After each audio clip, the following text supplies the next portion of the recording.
Today we are going to be talking to you about the Canadian media and Afghanistan, specifically how the media influence public opinion and perceptions. In 2003, Canada launched what was to be a 10-year-long military mission into Afghanistan. The mission was in response to the 9/11 terrorist attacks in the United States of America and was classified as being a peacekeeping mission and not an offensive one. As a country, there have been many views on what exactly Canada's role has been in what has become known as the War on Terror. Much of the population seemed to be under the misconception that Canada was at war, especially as the military's role became combative in 2005. And it is only recently, after Canada has ended their involvement in Afghanistan, that it has become known as what the military has classified it as all along, a conflict.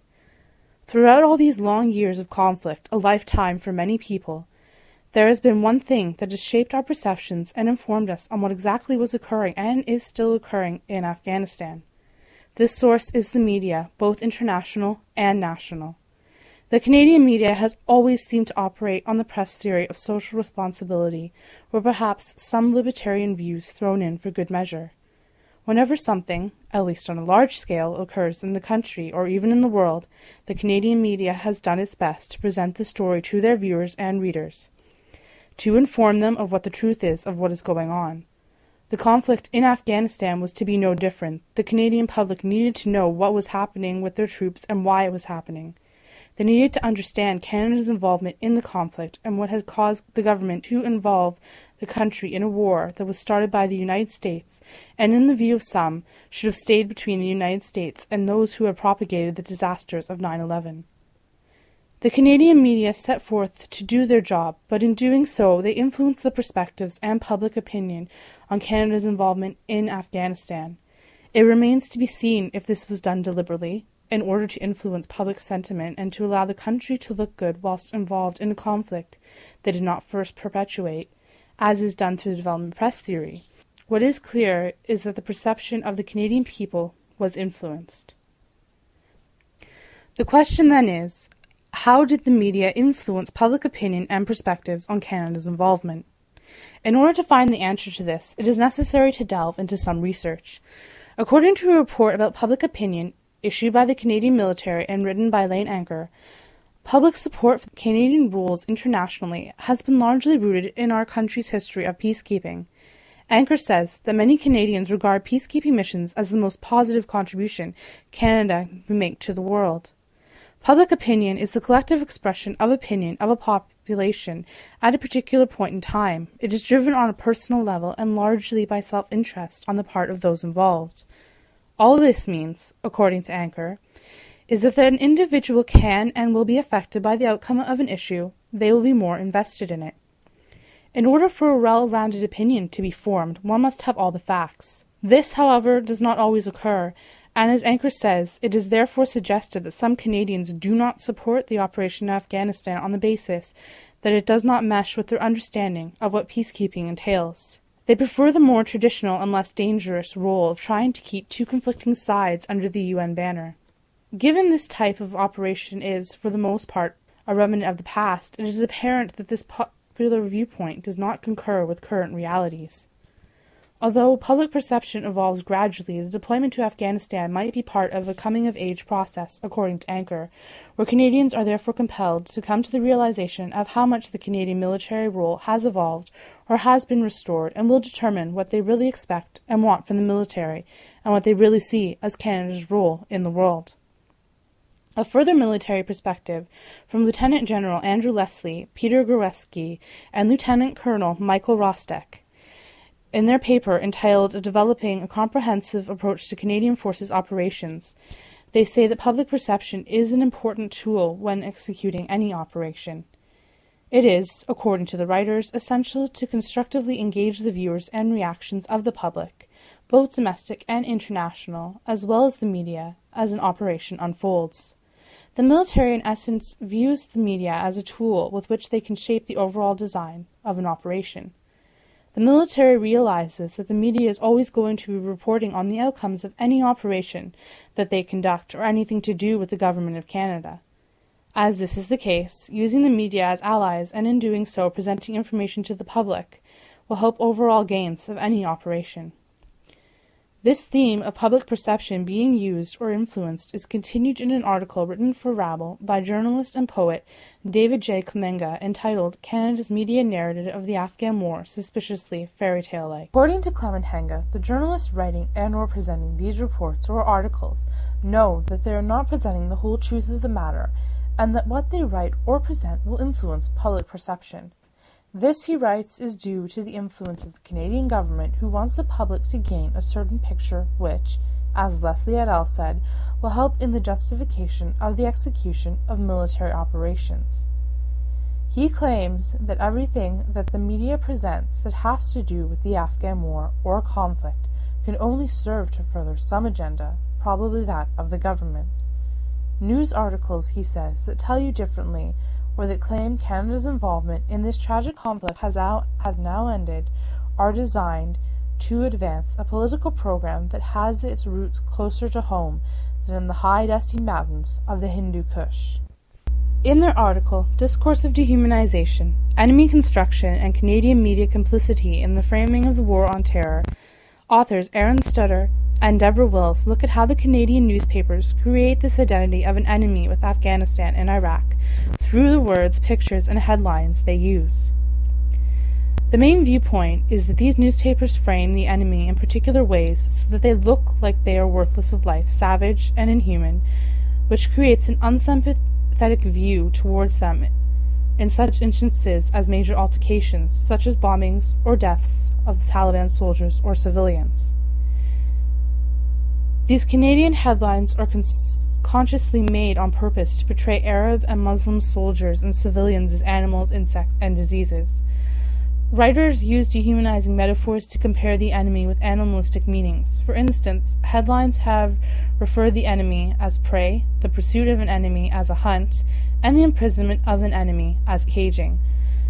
The possibility that journalists involved in these acts of hate are being pressured from dominant private interests as well as American and Canadian governments to create this form of propaganda to prove themselves in pursuit of beneficial reasons is very likely.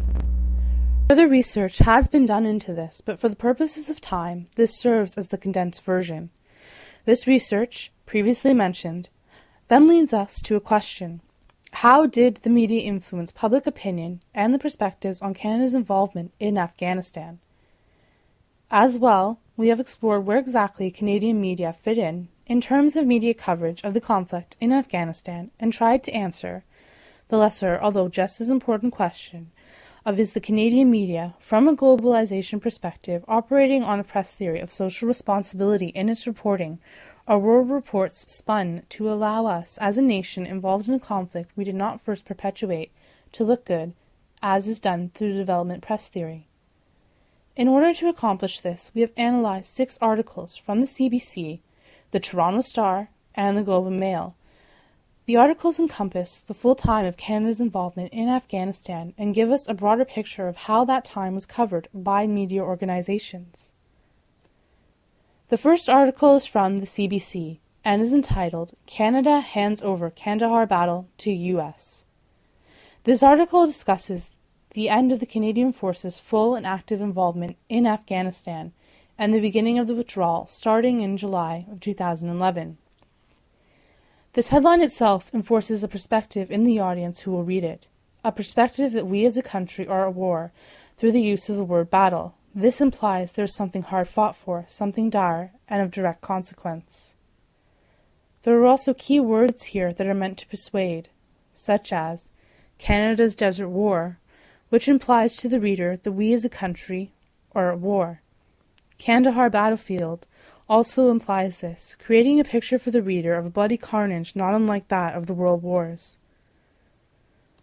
A line in another paragraph of the article reads, a war that mesmerized and horrified the country in equal measure. Again, this is designed to influence, to shape perceptions. Did it really mesmerize the country? Were we horrified, or were we just angry? Journalists use these tools all the time in order to hook their audience in to what they are reading. The more something is sensationalized, the better it is to read. Of course, sensationalized formatting of words is enough to begin forming public perception. If the public sees it enough, they begin to form a certain picture, a view of things that is colored by what the media is presenting to them. The next 3 articles are from the Toronto Star.